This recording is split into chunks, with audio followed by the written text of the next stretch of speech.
आज से है घर में छठ पूजा की तैयारी शुरू। एक्चुअली तैयारी तो काफ़ी टाइम से शुरू है, बट आज से रियल तैयारी शुरू है। मतलब जैसे गेहूं को धुलना, तो यहाँ पे मेरी चाची लोग हैं जो कि गेहूं को धुल रही है। नीचे मेरी मम्मी खाना बना रही थी, तो यहाँ पे गेहूं तो धुल चुका है। जैसे मैं रिकॉर्ड नहीं कर पाई क्योंकि मेरे को नहा धो के अच्छे से शुद्ध होके आना था यहाँ पे, तो मैं तो वो गेहूँ साफ़ करने का रिकॉर्ड नहीं कर पाई। बट ये लोग गेहूं को धुल चुके हैं और धुलने के बाद उसको अब इस तरीके से फैला रहे हैं। तो पहले इन्होंने डायरेक्टली चटाई पे ही गेहूं को डाल दिया था, तो फिर उन्होंने वापस से उस पे से हटा के फिर चादर बिछा के तब सूखने के लिए डाला। ऐसा इसलिए किया क्योंकि चटाई पानी सोख नहीं पाता, वो पानी फिर वहीं पे लगा रह जाता, बट जो चादर है वो पानी अच्छे से सोख लेता है। तो इसमें बहुत ही नियम का पालन करना होता है। तो यहाँ पे जो चटाई है या ये जो बेडशीट है, ये सारी चीज़ें अच्छे से धुल के एकदम नई करके फिर उसके ऊपर हम इस तरीके से गेहूं को सुखा रहे हैं। तो यहाँ पे मेरी चाची जब तक फैला रही थी, तब तक मैं यहाँ पे अपने पौधे देखने आ गई थी, क्योंकि देखो कितने प्यारे प्यारे फूल खिले हैं इनमें। और ये एक्स्ट्रा गेहूं है जो कि इधर उधर गिर गया था, उसको अलग रख रखा है। एंड ये अच्छा, ये इस फूल को क्या कहते हैं मुझे बताना, मुझे नहीं पता इस फूल का नाम क्या है।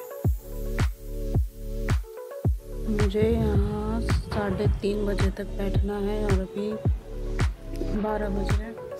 ऊपर से ये जुकाम, ऊपर से फ़ोन में नेट नहीं है। तो मैं यहाँ बैठे बैठे कुछ नहीं करी थी, बस मेरा आज का काम था इधर उधर देखना कि किसके छत पे क्या हो रहा है, आसमान में चिड़िया हैं या नहीं। मैं बस यही करना था मेरा आज का काम यहाँ पे बैठे बैठे। उसके बाद मैंने अपने हाथों को धुल लिया अच्छी तरीके से। एंड अब मेरे को सुखाना है गेहूं को। मम्मी ने कहा था कि हाथ से इसको फैलाते रहना है, तो जब भी मेरे को हाथ से फैलाना था तो मुझे इसको छूने से पहले भी हाथ धुलना था और छूने के बाद भी हाथ धुलना था। तो मैं हाथ धो के इसको अच्छी तरीके से फैलाने आ गई। इससे क्या होता है, जो नीचे का गेहूँ था वो ऊपर आ गया और ऊपर जो गेहूँ सूख चुके थे वो नीचे चले गए। हमें गेहूँ तब तक सुखाना होता है जब तक इसमें से पूरी तरीके से नमी चली ना जाए।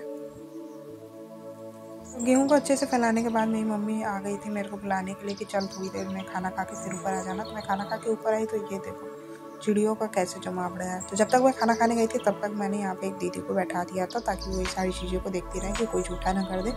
उसके बाद मैं वापस से अपना हाथ धुल के एक बार मैंने फिर से इसको फैला दिया अच्छी तरीके से फैलाने के बाद मैंने देखा कि इस साइड पूरा सूख चुका है। ये वाला गेहूँ तो मतलब अच्छे तरीके से सूख चुका है, गीला नहीं है, ना बेडशीट गीली है ना गेहूँ। बट नीचे वाला जो गेहूँ था वो हल्का सा गीला लग रहा था। तो मैंने क्या करा, इसकी जगह चेंज कर दी। तो जगह चेंज करने से पहले मैंने धुल लिया अपने हाथों को धुलने के बाद मैंने इसकी जगह चेंज की। पहले यहाँ पे रखा हुआ था, बट यहाँ पे पूरी तरीके से छाँव आ चुका है, तो मैंने इसको यहाँ पे रख दिया अच्छी तरीके से। एक ऊपर है एक नीचे है। और यहाँ पे चिड़ियों को देखो भाई किस तरीके से, मतलब आज तो एकदम छत पे गोल गोल घूम ही रहे हैं। उस वाली छत पे देखो कितने ज़्यादा हैं कबूतर।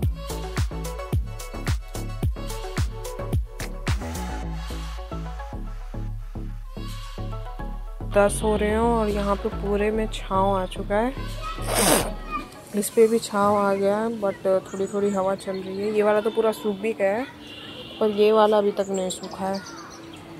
अब क्या करूं, मेरे को समझ में नहीं आ रहा। ऊपर से मेरी तबीयत बिल्कुल भी मेरा साथ नहीं दे रही है कि मैं यहाँ और रुकूं। देखते हैं। तो 2-2:30 बज चुके हैं और मैंने इसके ऊपर पूरा पलट दिया। एंड यहाँ पे देख लो भाई, अभी भी कबूतर एकदम पीछा नहीं छोड़ रहे, परेशान करके रखा है। तो मैंने सारा एक ही साथ पलट दिया, एक ही के ऊपर। और 3 बजे के समथिंग मैंने इसको उठा दिया, क्योंकि भाई मेरे से भी छत पे नहीं रहा जा रहा था और छाँव भी आ चुका था, तो कोई फ़ायदा था नहीं यहाँ रहने का। तो मैंने इसको अच्छी तरीके से लपेट के चादर में ही अच्छी तरीके से लपेटा है। अच्छी तरीके से चादर में लपेटने के बाद मैं टब लेके आई और इसके अंदर मैंने गेहूं को डाला, जो कि मेरे को भाई उठाने में बड़ी मुश्किल हुई क्योंकि 20 किलो गेहूं है। तो मैंने इसको इसके अंदर डाला। उसके बाद मैंने इसके ऊपर इसको डाला। ये हमारे यहाँ तो इसे डगरा कहते हैं, आपके यहाँ क्या कहते हैं मुझे कमेंट में ज़रूर बताना, जो कि लकड़ी से बना होता है। उसके बाद मैंने इसके ऊपर ईंट डाला। इतने में ही मेरी मम्मी का कॉल भी आ जाता है, तो मैं मम्मी का कॉल रिसीव करती हूँ। उसके बाद मम्मी बोलती है कि इसके ऊपर चटाई भी डाल देना, तो मैंने चटाई डाल के वापस से इसके ऊपर ईंट डाल दिया। उसके बाद मैंने लगाई छत पे झाड़ू, क्योंकि इसको समेटते वक्त थोड़े बहुत गेहूँ गिर गए थे, तो मैंने सोचा कि इस तरीके से नहीं छोड़ सकते। मम्मी ने भी कहा कि गेहूँ कहीं गिरे हुए नहीं होने चाहिए, तो मैंने झाड़ू से सारे गेहूँ को एक साइड करके अलग जो सूप रखा था मैंने उसमें उठा दिया है उनको। उसके बाद सारा कुछ उठाने के बाद सब जब साफ़ हो गया अच्छी तरीके से, उसको मैंने छत पे ही छोड़ दिया गेहूँ को, क्योंकि मेरे को कल से फिर से सुखाना है, क्योंकि अच्छी तरीके से गेहूँ नहीं सूखे हैं। तो इस तरीके से छत भी साफ़ हो गया और ये पूरा मैंने डाल दिया। और अब भाई लेट हो चुका है लेट, और मैं चली नीचे। आज के ब्लॉग